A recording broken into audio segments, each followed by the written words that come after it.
Só. Se Jesus te satisfaz, diga amém. Amém. Se Jesus te satisfaz, diga amém. Amém. Cada um no seu cantinho, aperte a mão do seu vizinho e agora todos juntos, diga amém. Amém. Outra vez. Amém. Se Jesus te satisfaz, diga amém. Amém. Que é bom poder estar na casa de Deus e poder saber que Ele é suficiente para nós. Saber que podemos agradecer, como o nosso amigo cantou, por tantas dádivas e numerosas bênçãos que nós nem mesmo conhecemos, mas que Ele nos dá a cada dia. Hoje nós vamos falar sobre o perigo do autorresgate. A temática da semana é enfatizar a relevância do resgate que Cristo deu por nós, fez por nós. Só que hoje nós vivemos numa época onde a autoajuda ela é muito procurada e ao mesmo tempo muito perigosa. A própria psicologia como ciência, ela não concorda com a autoajuda. E vamos descobrir que a Bíblia também não é a favor da autoajuda, quanto mais do autorresgate. E para tanto, eu convido você a fechar os seus olhos e juntos vamos orar a Deus, pedindo a compreensão da sua palavra através do seu Espírito. Ó Deus e Pai, é maravilhoso saber que o Senhor está conosco aqui e que para nós a sua presença é o bastante. Pedimos que a tua palavra seja tal como a espada que Hebreus relata, que separe, Senhor Deus, a nossa compreensão daquilo que nos obscurece a mente. Nos faz distinguir, Senhor, para que possamos ver com clareza qual é a sua vontade para nós. Nos colocamos em tuas mãos no nome de Jesus. Amém.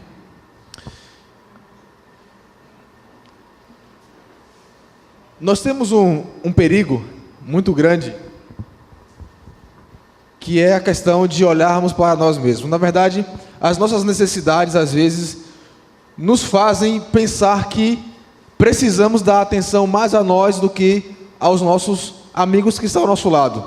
E às vezes pensamos que nossos problemas, eles são mais importantes do que os problemas que os outros passam. E quando nós pensamos no orgulho, existem 3 efeitos que podemos destacar. O primeiro dele é o questionamento da bondade e da sabedoria do governo divino. Quando nós temos planos de conquistar uma casa, conquistar um casamento, conquistar um carro, às vezes nós traçamos ideais, metas para poder alcançar tal dádiva. E quando nós não conseguimos ver o encaixe do agir de Deus com o nosso sonho realizado, nós começamos a nos questionar sobre a relevância de Deus em nossa vida. Uma segunda é buscar soluções puramente humanas e se afastar de Deus. Como falei no começo, a autoajuda, cientificamente, ela não é apoiada e a Bíblia também não concorda. Porque pensar em se autoajudar significa que nós somos o suficiente para resolver nossos problemas. E se nós somos o suficiente, quer dizer que não precisamos de uma terceira pessoa ou de uma outra pessoa para nos ajudar a nos desenvolvermos. Essa pessoa seria Deus. E a terceira seria a ruptura das relações humanas e o isolamento. Sabe como aquela pessoa, ela mora em uma casa com os muros muito altos, cheio de grades, cerca elétrica, ela não gosta de se relacionar com os seus próprios vizinhos? É aquela pessoa que vive para si.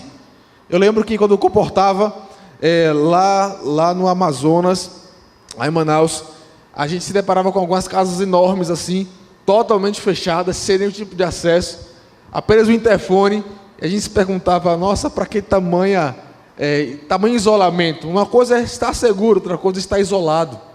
E as pessoas às vezes se isolam umas das outras. E esses 3 exemplos, eles podem ser vistos primeiramente em uma pessoa, e essa pessoa se chama Satanás. Na verdade, quando pensamos no autorresgate, é o primeiro ser que buscou a autoajuda, buscou uma autorrealização, foi o próprio Lúcifer.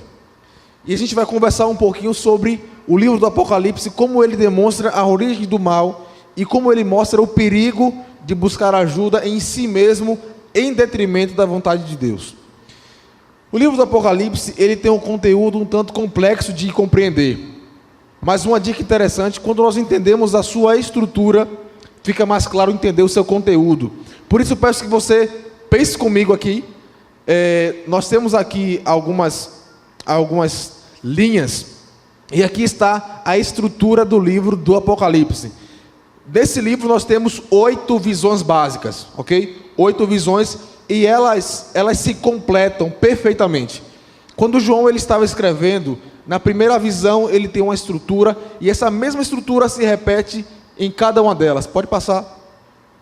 Então nós temos aqui, da primeira visão à 8ª visão, um paralelo perfeito, uma sincronia perfeita de narrativa. Parece que João era um perito na língua grega, um perito aí na escrita, mas ele não era, né? Mas ele conseguiu ali descrever de uma maneira muito bela.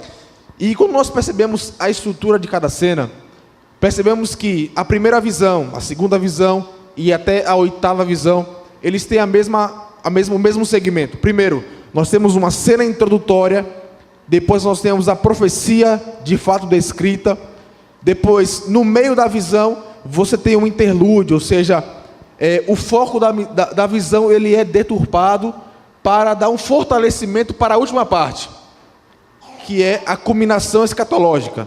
Então, só retomando, cada visão do livro do Apocalipse, que são 8, nós temos a mesma estrutura, a cena inicial, a descrição profética, um pequeno pause na visão para ajudar a compreender o que seria a última etapa. E o que nós vamos ver agora é a 4ª visão, é Apocalipse 12. Por isso, por favor, abra sua Bíblia no livro do Apocalipse, capítulo 12.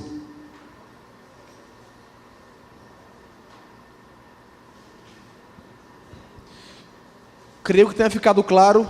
O livro possui 8 visões e cada visão tem a mesma estrutura sistemática.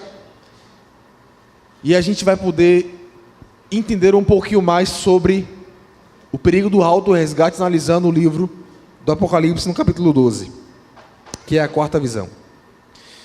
Nesse momento aqui, nós temos aqui só a confirmação da ideia, que é a cena introdutória, onde Deus se manifesta, onde os seres celestiais eles aparecem como personagens.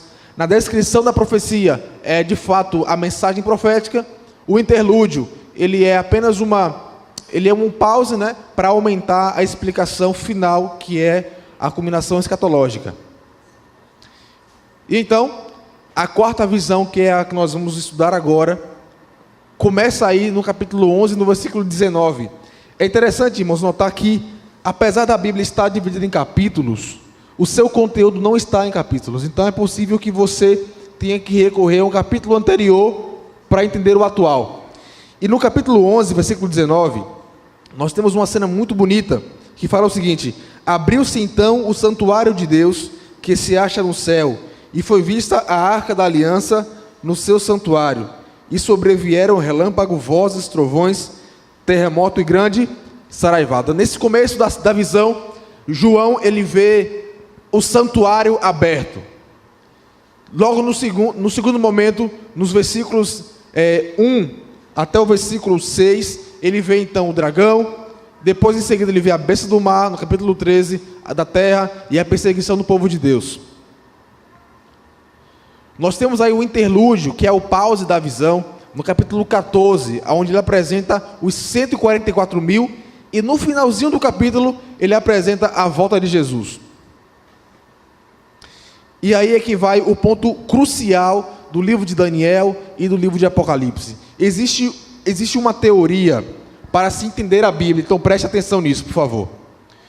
Você não pode estudar o livro do Apocalipse ou Daniel com a mesma mentalidade que se estuda o livro de Salmos ou Provérbios, porque são estruturas diferentes. O livro de Daniel e Apocalipse, ele possui 2 conceitos importantíssimos que você não pode esquecer. Primeiro deles, repetição e ampliação. Então, se você for para o capítulo 2 de Daniel, você vai ter uma mensagem que é repetida no capítulo 7, mas ela é ampliada, e ela é repetida no capítulo 8, e outra vez ela é ampliada. Quando você vai para... Pode passar? Quando você vai para Apocalipse, essa mesma estrutura ela se repete. No primeiro momento você tem ali a primeira visão, que são as 7 igrejas, e o foco das 7 igrejas é o povo de Deus. Essa mesma visão ela se repete nos 7 selos, só que agora o foco é o sofrimento de Deus, do povo de Deus. E as 7 trombetas que antecede capítulo 12, o foco é os juízos sobre os inimigos do povo de Deus. Então essa repetição e ampliação ela é muito importante. Pode passar?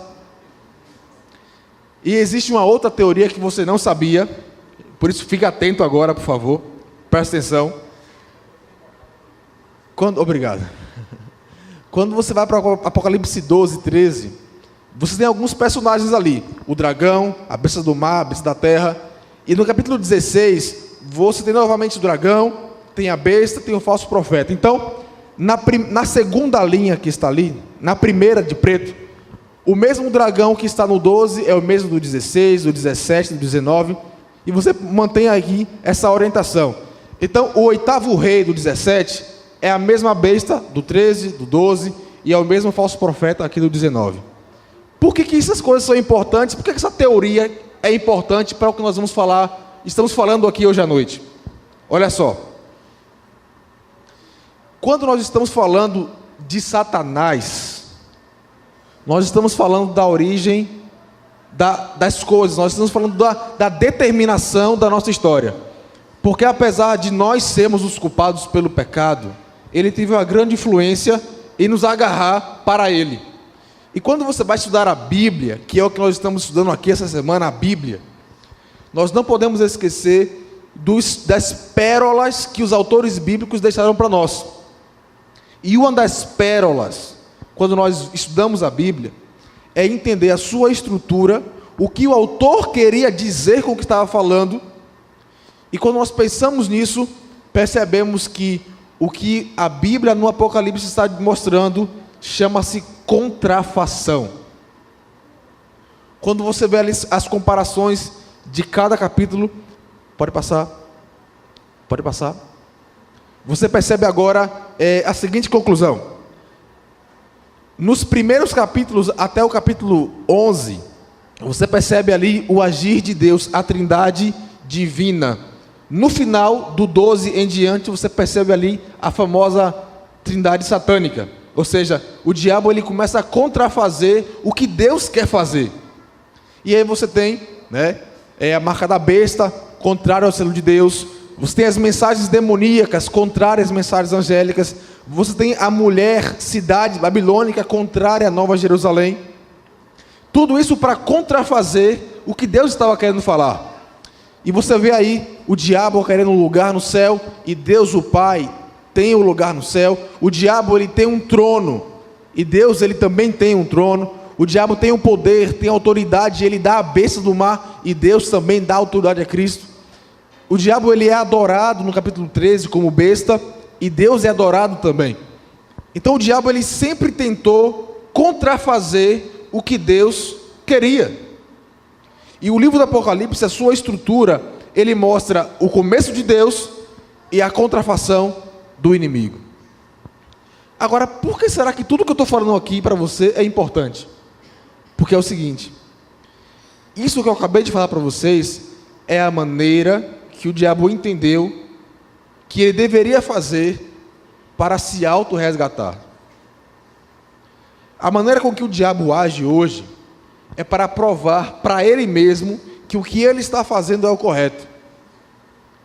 Quando nós olhamos a profecia bíblica, nós percebemos que Satanás ele não está tão preocupado em trazer você para o lado dele, tanto quanto ele está em provar que ele mesmo está certo e que o que ele está fazendo é o melhor. Então não pense que ele está preocupado com a sua família. Na verdade, o diabo talvez não saiba que a sua família existe. Às vezes nós temos uma compreensão de que o diabo está em todos os lugares, né? Mas não está. Ele não está nem preocupado com você. Às vezes nós falamos, tudo é o inimigo, né? Aconteceu alguma coisa, foi o inimigo. Não, aconteceu aquilo ali, foi o inimigo também.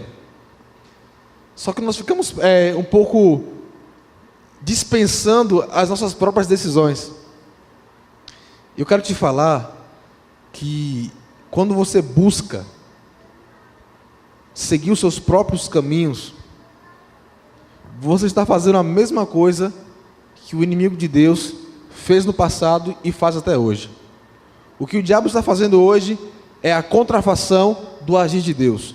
Deus, ele tem um trono, o diabo também quer um trono. Deus, ele é adorado, ele também quer ser adorado. E o livro do Apocalipse, ele relata isso com tanta clareza. E quando nós escolhemos os nossos próprios caminhos, é como se eu estivesse dizendo para Deus: olha Deus, eu estou repetindo a mesma coisa que Lúcifer fez um dia no céu. Assim como ele um dia chegou à conclusão de que ele, como um anjo superior, merecia ser adorado, eu também, quando eu escolho os meus próprios caminhos, eu estou dizendo que a minha inteligência é superior à sua. Eu não estou sendo diferente do inimigo de Deus. É a mesma teoria. Assim como o Apocalipse, ele demonstra o agir de Deus no começo e o agir da Trindade satânica no final. Quando eu escolho a minha opinião em detrimento da de Deus, eu estou dizendo que a minha é a melhor. E é aí que está o perigo do auto-resgate. Vocês lembram qual foi a frase que o inimigo de Deus citou para Cristo? Quando ele estava ali no deserto? Está escrito. E você pode imaginar assim: não, mas o diabo conhece a Bíblia. Conhece nada da Bíblia, irmão. Porque ele fala o texto errado. Você nunca pensou nisso, não? Qual é o texto original do Salmo 91? E os anjos estarão apostos às ordens para te proteger quando você estiver andando nos caminhos do Senhor. Só que o diabo, ele não fala o texto completo. Ele só fala a primeira parte. Olha, você pode pular daí, porque está escrito que os anjos vão segurar você pelas suas mãos. Mas ele não completou o verso que dizia: se você estiver andando nos caminhos certos. Eu fico me perguntando: será que nós também não estamos andando pelos nossos próprios caminhos? Mas como é que posso andar pelos meus próprios caminhos se eu sou religioso? Quer ver uma coisa? Eu posso ser diabético e continuar a tomar um açúcar em excesso. Eu pergunto: isso é escolher os meus próprios caminhos? Sim. Por quê? Porque a longevidade que Deus quer dar hoje não é simplesmente uma cura física, que alguém que está aqui aleijado, eu vou orar e ele vai se levantar e ele vai andar. Não é essa cura que Deus está tão preocupado hoje. Porque a maior cura que Ele está querendo hoje chama-se obediência. Porque 70% das doenças que nasceram no último século só vieram por causa de uma coisa chamada alimentação. Pressão alta e um monte de coisa só veio por causa da desobediência. Porque há mais de 100 anos atrás, Deus já havia dito para Ellen White algumas informações em relação à saúde. E hoje as pessoas vão à igreja clamando por cura. Cura meu câncer, cura minha diabetes, cura tudo isso, mas elas não querem obedecer. Isso é andar nos próprios caminhos. Ou seja, eu vivo como eu quero, mas eu exijo a bênção de Deus. Simplesmente porque eu sou religioso. Isso não é verdade. É a mesma coisa que o inimigo falou: olha, pode pular, porque está escrito que os anjos vão te proteger. Ou seja, não, pode usar o açúcar como você quiser, porque está escrito que Deus vai abençoar você. Isso não é verdade. Isso é autoajudar em detrimento da vontade de Deus. Por isso, meu irmão, se você quer a bênção do Senhor, por que nós não clamamos pelo milagre da obediência? Porque a maior bênção que Ele quer nos oferecer não é simplesmente uma cura física, mas é a salvação. Sabe qual é a última palavrinha do Salmo 91?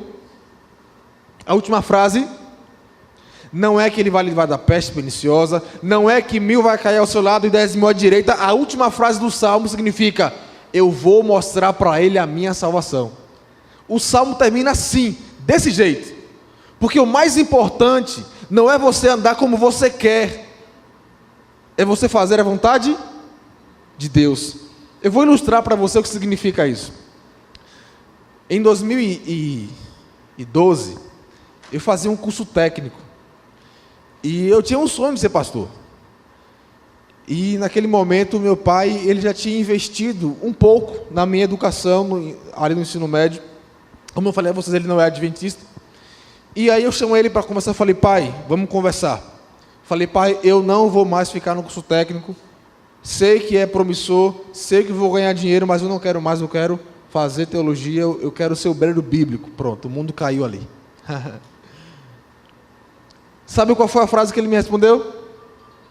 Eu não vou me responsabilizar por isso. Ele não me proibiu, mas disse que não ia interferir mais em mim. Passou 5 anos. Sabe quantas vezes ele me ligou? Nenhuma. Continuo a amá-lo, moro junto com ele, perto dele, conversamos juntos, mas no fundo eu sei que o que ele queria não é ter 2 filhos pastores. Para ele é a pior coisa do mundo. Mas ele queria que eu ganhasse dinheiro. Mas quando eu falei para ele que eu queria ser cristão, ele não foi no meu batismo também, quando eu era criança. Sabe por que eu falei do meu pai? É para ilustrar que não importa até que ponto você terá que abandonar. O que você terá que abandonar? Eu poderia ficar debaixo dos meus pais e poder viver ali debaixo das asas, mas eu escolhi voar do que ficar no ninho. Eu quero dizer para você que quando você escolhe fazer o que você quer em detrimento da vontade de Deus, você deixa de voar. Deus não quer que você se autoajude, porque isso não é científico e nem é bíblico. Ele quer poder resgatar você. Eu quero que você leia junto comigo o livro de Romanos mais uma vez. Esse texto nós vamos ler durante toda a semana. Romanos 5, versículo 8.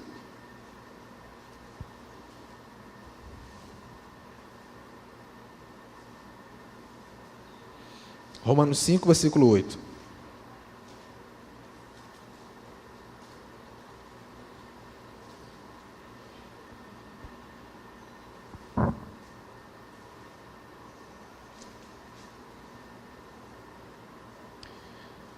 Mas Deus prova o seu próprio amor para conosco, pelo fato de ter Cristo morrido por nós, sendo nós ainda pecadores. Quando nós olhamos para Lúcifer, na origem do mal, ontem nós vimos que não foi o céu que proporcionou a queda de Lúcifer, mas o pecado originou-se nele, não no céu, no ambiente, mas dentro dele. Quando nós lemos esses 2 textos aqui, o de cima nós lemos ontem e o de baixo fala sobre a vontade de Lúcifer ser igual a Deus. Quando nós percebemos isso, Ellen White ela explica o que aconteceu no céu. Ellen White fala no livro História da Redenção, em detalhes, como Deus se preocupou em avisar a Lúcifer, e quando estava na terra, Deus ele alertou a Adão e a Eva, e os anjos conversavam com eles, falando sobre o perigo de consumir o fruto. Então Deus a todo instante estava preocupado com o nosso bem-estar, inclusive com o de Lúcifer. Só que agora, Ellen White também ela explica que logo quando Adão e Eva eles pecaram, a primeira coisa que eles fizeram foi pegar uma figueira, as folhas e fazer as suas vestes. Eles começaram ali os passos iniciais da sua responsabilidade pessoal, da sua auto-manutenção. E nesse momento, eles começaram a entender um pouquinho do que é que os anjos haviam falado com eles, do que é assumir uma responsabilidade que Deus estava assegurando para eles. Quando eu saí da casa dos meus pais, eu tinha 17 anos. E nessa época eu fui chamado para ser funcionário da associação com evangelismo. Fundamos algumas igrejas aqui no nosso campo. E eu era o mais novo, com 17 anos, né? E naquele momento, foi assim, algo que me ajudou muito na minha vida, que me proporcionou poder casar mais cedo e ter várias experiências com Deus. Uma coisa é você sair de casa para algo nobre. Outra coisa é você sair da casa do seu pai para vivenciar experiências ruins. Um dia eu saí da casa do meu pai, com o objetivo de poder chegar ao ministério pastoral. Mas hoje nós temos pessoas que estão na casa do pai, que querem sair da casa, mas não é para se encontrar com Jesus. Querem sair daqui, da casa do nosso Pai, porque tem outras expectativas, porque Deus não é mais o suficiente para ele. A psicologia também explica isso. Quando o homem ele não está contente com uma só mulher, e ele tem duas mulheres, ele trai a mulher, ela explica que o homem não se sente mais suficientemente preenchido por uma só pessoa. E fico pensando se não há aqui alguém que já não se sente mais preenchido com Deus e busca ajuda em outros lugares. Talvez você já está cansado da religião ou cansado de ouvir de Jesus. Talvez pela forma que ele foi apresentado ou a forma com que você se relaciona com ele. Mas eu quero dizer a você que ele é o suficiente e que você não precisa se responsabilizar por tamanha ação, assim como Lúcifer se responsabilizou e Adão e Eva também se responsabilizaram. O que ele quer fazer com você é fazer com que você sinta o amor dele. Você gostaria disso? Você gostaria de abaixar a sua guarda? Se desarme um pouquinho. Larga as tuas 7 pedras e bota no chão. Porque Deus está de braços abertos para você. Quando Ele fala, vem, parece que nós nos armamos e nos preparamos. Não, Senhor, eu não quero. Ele fala, vem, e nós nos armamos. Não, eu não quero, eu quero do meu jeito. E tentamos regular o agir de Deus na nossa maneira. Mas Ele quer você como você está, Ele quer que você venha. Porque Ele quer resgatar você. E enquanto você ouve essa música, que o nosso amigo vai cantar, eu peço que você reflita, será que eu não estou agindo da mesma forma? Será que, assim como o livro do Apocalipse, ele mostra o agir da Trindade e mostra o agir da Trindade satânica, será que eu também não estou vendo o agir de Deus, mas mesmo vendo, eu prefiro fazer o que eu quero? Então, vamos desarmar, né? Vamos tirar nossas armas e vamos pedir para que Deus nos complete e nos realize e nos seja para nós suficiente.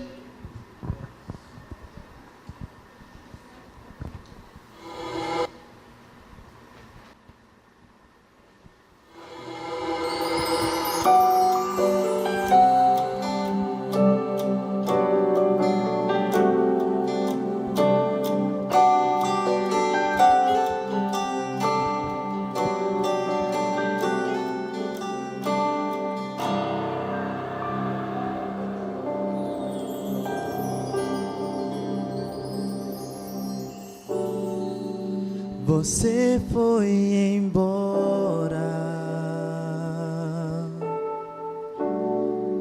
se afastou do melhor amigo, enquanto as pessoas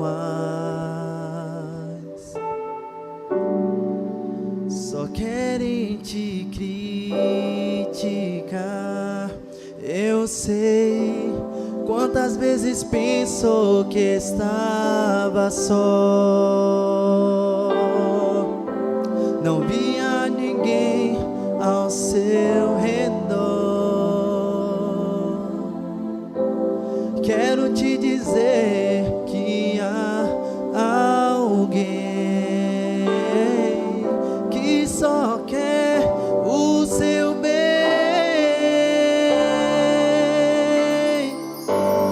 Ouça sua voz o chamar, vem meu filho, volte ao lar.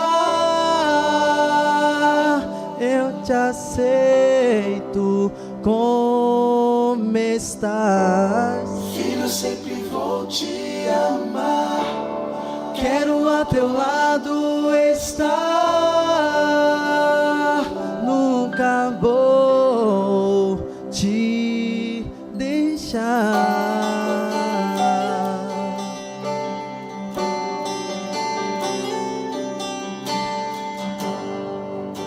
Você foi embora, se afastou do melhor amigo. Quantas vezes pensou que estava só, não via seu redor. Quero te dizer que há alguém que só quer o seu bem.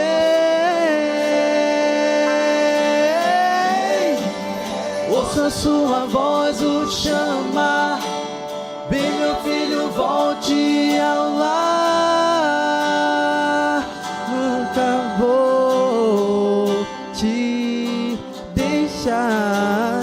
Filho, sempre vou te amar. Quero a teu lado estar. Nunca vou te deixar. Ouça sua voz o chamar. Vem, meu filho, volte ao lar.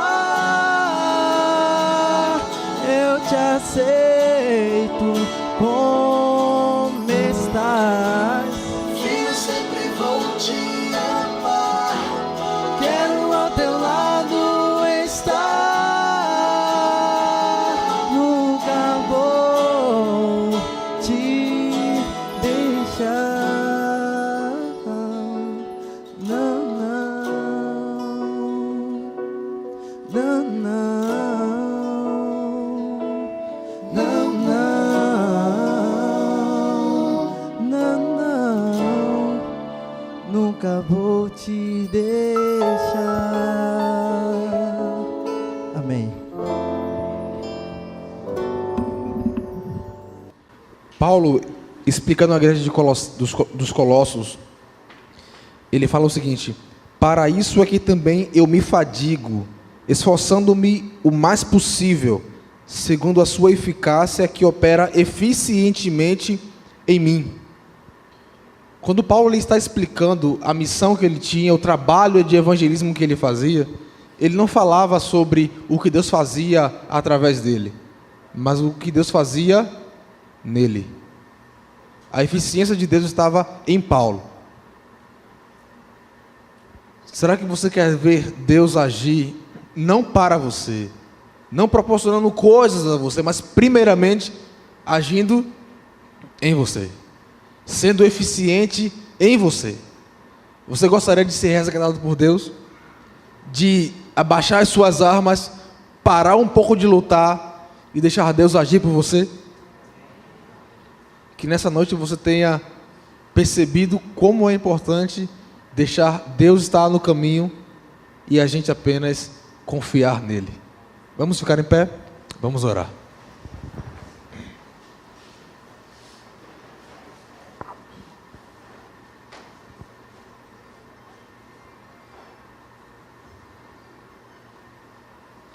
Muito obrigado, Senhor, porque assim como o Senhor agiu com eficiência na vida de Paulo, o Senhor também quer agir com eficiência para nos resgatar, para nos salvar e para nos ajudar a vencer as lutas que nós temos a cada dia.